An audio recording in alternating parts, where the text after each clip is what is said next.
Hello everyone. तो स्वागत है आप सभी का पोषण ट्रैकर ऐप की एक और महत्वपूर्ण अपडेट में।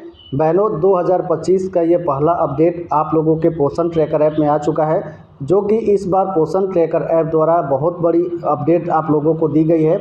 जैसा कि आप सभी लोगों को पता है कि पोषण ट्रैकर ऐप में जो डेली ट्रैकिंग है, जहां पे आप लोग AWC स्टेटस यानी कि अपने आंगनवाड़ी केंद्र को ओपन या क्लोज या अटेंडेंस वगैरह जो भी काम होता है वहां पे आप लोग करती हैं, तो उसमें एक बहुत बड़ी बदलाव, एक बहुत बड़ा चेंज किया गया है। वो चेंज क्या है मैं आप लोगों को आगे इस वीडियो में दिखाने वाला हूं। साथ ही साथ और भी कुछ अपडेट जो है इसके साथ आए हैं, तो उन सभी अपडेटों के बारे में हम लोग डीपली यहां पे समझने वाले हैं, किस प्रकार से क्या अपडेट आए हैं। तो सभी आंगनवाड़ी सेविका बहनों से एक रिक्वेस्ट करूंगा कि आज की ये वीडियो आप लोगों के लिए बहुत ही इंपॉर्टेंट है। वीडियो को बिना स्किप किए आप लोग शुरू से लेकर लास्ट तक जरूर देख लीजिएगा। यदि आपको वीडियो पसंद आती है तो वीडियो को लाइक और चैनल को सब्सक्राइब जरूर कर दीजिएगा, ताकि हमें मोटिवेट मिले और हम आपके लिए इस प्रकार से और भी नए नए वीडियोज़ लेके आते रहें। तो चलिए बिना देरी के वीडियो को शुरू करते हैं। सबसे पहले तो देखिए, आप लोगों को करना क्या होगा कि पोषण ट्रैकर ऐप का जो है अपडेट देखने के लिए आप लोगों को यहाँ पे प्ले स्टोर को ओपन कर लेना है।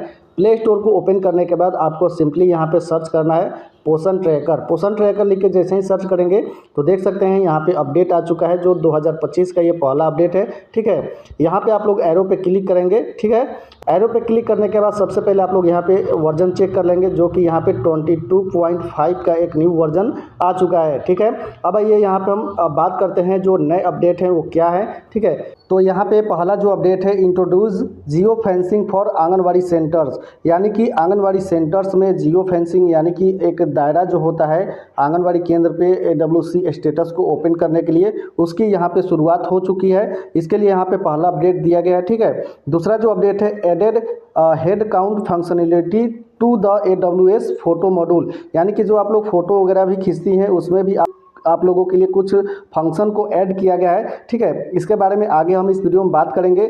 ठीक है, उसके बाद तीसरा जो अपडेट दिया गया है, included you did number field in the beneficiary form for दिव्यांग बेनिफिशियरी, यानी कि जो दिव्यांग बेनिफिशियरी हैं उनके फॉर्म में भी यू डिड नंबर को ऐड करने के लिए यहाँ पे जो है ऑप्शन दे दिए गए हैं। ठीक है, चौथा अपडेट है आप लोगों के लिए, redesign the VHSND module for better usability, यानी कि जो आप लोग VHSND का कार्य करती हैं उसमें जो है उसको बेहतर बनाने के लिए यहाँ पे ये अपडेट दी गई है, यानी कि अब बेहतर तरीके से आप लोग VHSND भी कर सकती हैं। ठीक है, और पांचवा अपडेट है यहाँ पे, fix OTP related issue in the THR distribution, यानी कि जो आप लोगों को THR वितरण करने में जो OTP की समस्या आ रही थी, जो FRS मॉड्यूल जो है लागू किया गया है उसमें जो समस्या आ रही थी, उस OTP का जो ऑप्शन है, उस OTP की जो प्रॉब्लम है उसको यहाँ पे फिक्स कर दिया गया है, ठीक कर दिया गया है। ठीक है, उसके बाद छठा जो यहाँ पे अपडेट दिया गया है, माइनर बग फिक्सेस, जो कि हर अपडेट के साथ आप लोगों को देखने को मिलती है। ठीक है, तो इस प्रकार से जो है अब आप लोगों के लिए यहाँ पे एकदम नया बदलाव किया गया है, जो कि पहला अपडेट आप लोगों के लिए बहुत ही इंपॉर्टेंट है कि कितने मीटर के दायरे में रह के हमें अपना अटेंडेंस बनाना है, आंगनवाड़ी केंद्र ओपन करना है। इसके बारे में चलिए हम लोग पोषण ट्रैकर ऐप पे चल के देखेंगे, ताकि आप लोगों को सारी चीज़ें समझ में आ जाए। ठीक है, इसके लिए हमें करना क्या होगा कि सबसे पहले हमें तो पोषण ट्रैकर ऐप को अपडेट कर लेना होगा। चलिए हम यहाँ से अपडेट कर लेते हैं। सभी सेविका बहनें भी अपना जो पोषण ट्रैकर ऐप है 22.5 का ये नया अपडेट आप लोग अपडेट कर लीजिएगा। ठीक है, हमारा यहाँ पे पोषण ट्रैकर ऐप जो है वो अपडेट हो चुका है। अब हम लोग सिंपली इसको ओपन करते हैं। ठीक है, तो हमारा पोषण ट्रैकर ऐप इस प्रकार से ओपन हो रहा है। यहाँ पे हम लोग आंगनवाड़ी वर्कर पे क्लिक करेंगे। ठीक है, यहाँ पे हम लोग को पता है कैसे लॉगिन करना होता है। हम लोग यहाँ पे अपना मोबाइल नंबर और एमपिन डाल के यहाँ पे लॉगिन करेंगे। ठीक है, जैसे ही अपना मोबाइल नंबर और एमपिन डाल के लॉगिन करेंगे, यहाँ पे आपका फटाक से जो है लॉगिन हो जाएगा। चलिए हम लॉगिन करके दिखाते हैं। जैसे ही आप लोग यहाँ पे लॉगिन करेंगे, उसके बाद हम लोग यहाँ पे सबसे पहले देखेंगे जो डेली ट्रैकिंग में चेंजेस हुए हैं वो क्या है। तो हम लोग सबसे पहले डेली ट्रैकिंग को ओपन करेंगे।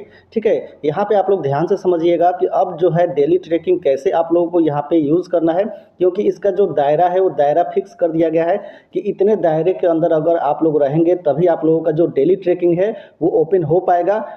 फाइनली अभी देख सकते हैं कि हमने अपडेट से पहले ही जो है इसका जो स्टेटस है हमने ओपन कर रखा है, इसलिए यहाँ पे अभी कोई भी आप लोगों को जो नया अपडेट है वो आप लोगों को देखने को नहीं मिला है। तो हमने इसका एक स्क्रीनशॉट लिया हुआ है, उससे आप लोगों को समझाते हैं कि किस प्रकार से आप लोगों को AWC ओपन जो है उसको यूज़ करना है। ठीक है, देखिए बहनों, जैसे ही आप लोग पोषण ट्रैकर ऐप को अपडेट करेंगे तो जो पहला अपडेट आप लोगों को यहाँ पे देखने को मिलेगा वो है यहाँ पे आप लोगों का जो दायरा है, जो लोकेशन है, वो यहाँ पे बता देगा कि आप कितने मीटर दूर हैं अपने आंगनबाड़ी केंद्र से।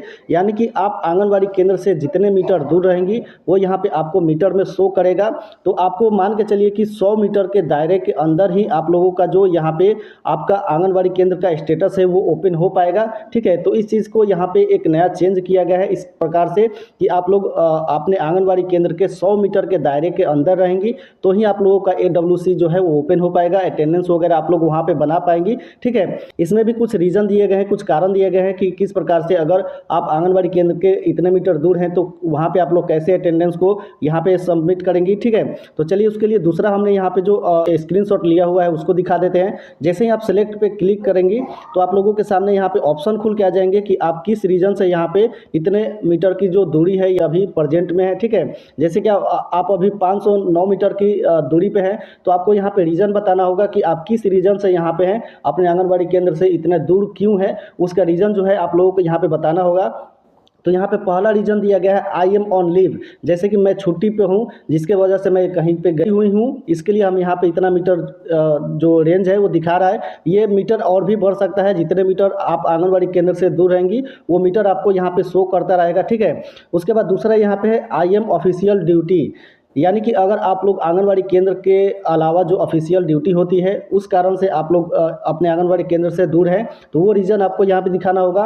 तीसरा यहाँ पे है I am on additional charge, जैसे कि आप लोगों को आंगनबाड़ी केंद्र के अलावा कोई भी और चार्ज दे दिया जाता है, जैसे ये काम करो, BLO का काम करो या फिर कुछ और भी काम होते हैं जो आंगनबाड़ी केंद्र के अलावा आप लोगों को अलग से चार्ज दिया जाता है।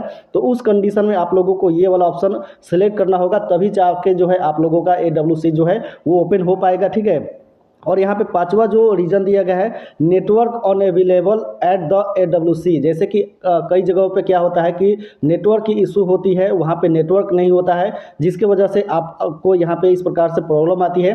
तो लास्ट कंडीशन जो है आप लोग यहाँ पे कर सकते हैं, हालांकि ये कंडीशन जो है आप लोगों को नेटवर्क अनअवेलेबल रहने के कारण ही आप लोगों को यहाँ पे दिखाना है। ठीक है, जैसे कि कई बार होता है कि आपके आंगनबाड़ी केंद्र पे नेटवर्क नहीं होता है तो कुछ दूर पे जाके आप लोगों को नेटवर्क को सिलेक्ट करना होता है, नेटवर्क को पकड़ाना होता है। तो उस कंडीशन में आप लोग यहाँ पे network unavailable at the AWC का जो ऑप्शन है उसको सिलेक्ट कर पाएंगे।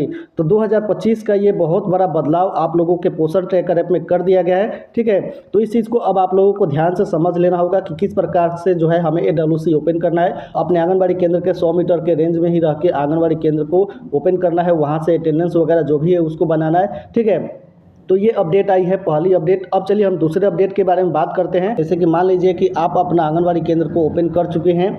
ओपन करने के बाद अब यहाँ पे जो आप लोगों को फ़ोटो कैप्चर करने का जो ऑप्शन दिया गया था इसमें भी बदलाव किया गया है। जैसे कि यहाँ पे अब यहाँ पे देखने को मिला है चिल्ड्रन ग्रुप फोटो, यानी कि जो बच्चे आपके आंगनबाड़ी केंद्र पे आएंगे तो सबसे पहले क्या करना होगा कि उनका अटेंडेंस जो है ग्रुप फोटो में लेना होगा। तो अब जो है यहाँ पे बच्चों का जो अटेंडेंस और मॉर्निंग स्नैक्स वाला ऑप्शन है वो ओपन हो पाएगा। देखिए अभी जो मॉर्निंग स्नैक्स और अटेंडेंस वाला ऑप्शन है यहाँ पे ओपन नहीं हो पा रहा है, क्योंकि यहाँ पे पहले जो है यहाँ पे बच्चों का ग्रुप फोटो लेना होगा कि कितने बच्चे जो है अटेंडेंस हैं, यानी कितने बच्चे आंगनबाड़ी केंद्र पे आए हैं। इस प्रकार से सभी बच्चों को खड़ा करके उनका जो फेस है वो क्लियर चाहिए। सभी चीज़ के बारे में यहाँ पे बताया गया है, किस प्रकार से फोकस करना है, किस प्रकार से लाइटिंग देनी है, जिस प्रकार से यहाँ पे जो बच्चों का फोटो है वो एकदम साफ साफ यहाँ पे आ जाए। ठीक है, तो सभी बच्चों को यहाँ पे खड़ा करके उनका एक ग्रुप फोटो ले लेना होगा, तभी जो है आप लोग यहाँ पे आगे उनका अटेंडेंस बना पाएंगे। ठीक है, सारा कुछ यहाँ पे समझ लेने के बाद आप प्रोसीड वाले ऑप्शन पे क्लिक करेंगे तो जो फोटो का ऑप्शन है वो खुल के आ जाएगा। तो यहाँ से बच्चों का जो ग्रुप फोटो है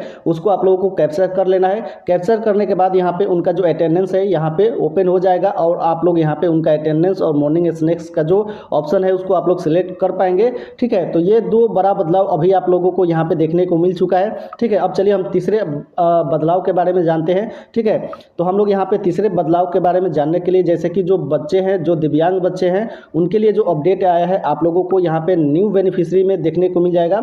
जैसे अगर आप किसी भी नए बच्चों का रजिस्ट्रेशन करते हैं तो उसमें आप लोगों को ये बेनिफिशियरी का जो ऑप्शन है वो देखने को मिल जाएगा। जैसे हमें न्यू रजिस्ट्रेशन करना होता है तो न्यू रजिस्ट्रेशन पे क्लिक करेंगे। अब जैसे यहाँ पे न्यू रजिस्ट्रेशन करने जाएंगे तो यहाँ पे आप लोगों को एक फंक्शन ऐड किया गया है, जैसे कि यहाँ पे अभी आप लोगों को दिखा रहे हैं। ठीक है, तो यहाँ पे देख सकते हैं कि लिखा गया इज द चाइल्ड डिक्लेयर्ड दिव्यांग बाय द सीएमओ ऑफिस या मेडिकल अथॉरिटी, यानी कि अगर वो कोई बच्चा दिव्यांग है तो उसको यहाँ पे बताना होगा कि ये बच्चा दिव्यांग है। दिव्यांग है तो आप लोगों को यहाँ पे यस करना होगा। यस करेंगे तो एक और ऑप्शन खुल के आएगा कि इसका जो दिव्यांगता है वो किस कारण से है, जैसे कि मेंटल है, देख नहीं पा रहा है, क्या है उसकी दिव्यांगता के बारे में आप लोगों को यहाँ पे बताना है कि किस प्रकार से वो बच्चा जो है दिव्यांग है। तो उस चीज़ को यहाँ पे दिया गया है कि वो सुन नहीं सकता है, कि देख नहीं सकता है, कि बोल नहीं सकता है, कि मेंटल है या मूवमेंट कर रहा है। तो सभी ऑप्शन जो है यहाँ पे दिए गए हैं, उस ऑप्शन को यहाँ पे सिलेक्ट कर लेना होगा। मान लीजिए यहाँ पे हम मेंटल पे क्लिक करते हैं तो उसके बाद यहाँ पे एक UDID नंबर जो होता है, जो उस बच्चे की प्रमाण पत्र पे UDID नंबर होता है, उस नंबर को आप लोगों को यहाँ पे डालना होगा। उसके बाद यहाँ पे सबमिट कर देना होगा। ठीक है, तो इस प्रकार से जो है तीसरा अपडेट आप लोगों को यहाँ पे बच्चों के दिव्यांग का जो ऑप्शन है यहाँ पे ऐड किया गया है। ठीक है, अब चलिए हम चौथे अपडेट के बारे में बात करते हैं। जो चौथा अपडेट है, आप लोगों को VHSND में एक नया परिवर्तन जो है वो किया गया है। तो चलिए हम VHSND वाली कैटेगरी को ओपन करते हैं। ठीक है, इवेंट वाली जो कैटेगरी होती है जहाँ पे हम लोग VHSND का कार्यक्रम का जो है वहाँ पे डेट वगैरह भरते हैं, तो उसके लिए हमें यहाँ पे VHSND के ऑप्शन को ओपन करना होगा। चलिए हम यहाँ पे VHSND के ऑप्शन को ओपन करते हैं। जैसे ही हम यहाँ पे VHSND के ऑप्शन को ओपन करेंगे तो यहाँ पे देखने को मिल रहा है you have not added any VHSND details for this month, यानी कि अभी आप लोग इस मंथ जो है VHSND का जो डिटेल्स है उसको ऐड नहीं किए हैं। ऐड करने के लिए आपको क्या करना होगा, ऐड VHSND डिटेल्स पे क्लिक करना होगा। जैसे ही यहाँ पे आप लोग क्लिक करेंगे तो देख सकते हैं कितने सारे बदलाव यहाँ पे अभी आप लोगों को देखने को मिल रहे हैं। ठीक है, जैसे कि वहाँ पे हम क्या करते थे कि पहले डेट को सिलेक्ट करते थे, VHSND में कितने लोग शामिल हुए हैं उसको सिलेक्ट करते थे और सबमिट कर देते थे। तो यहाँ पे जो है अब नया बदलाव कर दिया गया है। अब यहाँ पे आपको पार्टिसिपेट में दिखाना होगा कि कौन कौन लोग पार्टिसिपेट कर रहे हैं। फील्ड फंक्शनरी प्रेजेंट, यानी कि कौन से क्षेत्र से कौन से जो फील्ड फंक्शनरी लोग हैं वो आए हुए हैं इस VHSND कार्यक्रम में, जैसे कि anganwadi worker, anganwadi helper, ANM, CDS supervisor, CDPO, आशा और जो भी है यहाँ पे सब नाम आप लोगों को दिया गया है। तो जैसे कि मान लीजिए कि हमें आंगनबाड़ी वर्कर और आंगनबाड़ी हेल्पर जो होती है वहाँ पे मौजूद, उसके बाद ANM होती हैं, अगर कोई सुपरवाइजर या CDPO आई हुई है तो उनको यहाँ पे सेलेक्ट करेंगे। ठीक है, इस प्रकार से करने के बाद कितनी प्रेग्नेंट महिला उपस्थित है, कितनी लैक्टेटिंग महिला उपस्थित है, कितने बच्चे उपस्थित हैं, कितने एडोलसेंट गर्ल्स उपस्थित है, मदर कितने उपस्थित है, जो बच्चों की माँ होती है, जो बच्चों के गार्जियन है वो कितने उपस्थित हैं, वो सारी जानकारी आप लोगों को यहाँ पे भरनी होगी, तभी जो है आप लोगों का VHSND कंप्लीट हो पाएगा। ठीक है, तो इस प्रकार से आप लोगों को 2025 का ये नया नया बदलाव आप लोगों को देखने को मिल रहा है। ठीक है, मैं इसका एक अलग से प्रॉपर वीडियो आप लोगों के लिए लेके आऊँगा कि किस प्रकार से आप लोग यहाँ पे इन सारी चीज़ों को भरेंगे। ठीक है, आपका चौथा अपडेट हो गया। और पांचवा अपडेट आप लोगों को FRS मॉड्यूल में जो THR वितरण करने के लिए OTP की जो समस्या आ रही थी उसको यहाँ पे सॉल्व कर दिया गया है, उसको फिक्स कर दिया गया है। तो इस प्रकार से आप लोगों को यहाँ पे 5 नए बदलाव जो है 2025 का ये आप लोगों को दिया गया है। तो ठीक है, तो फिलहाल आज के इस वीडियो में बस इतना ही। आप लोगों को आज की ये वीडियो कैसी लगी, वीडियो पसंद आई हो तो वीडियो को आप लोग लाइक कर दीजिएगा। चैनल पर यदि नए हैं तो चैनल को सब्सक्राइब करके और भी आंगनबाड़ी बहनों तक इस वीडियो को शेयर कर दीजिएगा। और हाँ, कमेंट करना ना भूलिएगा। जो भी आपके मन में डाउट्स है, जो भी क्वेश्चन है, आप लोग कमेंट जरूर कीजिएगा। तो मिलते हैं फिर किसी नए टॉपिक, नई जानकारी के साथ। तब तक के लिए आप सभी का इस वीडियो में बने रहने के लिए बहुत बहुत धन्यवाद। जय हिंद।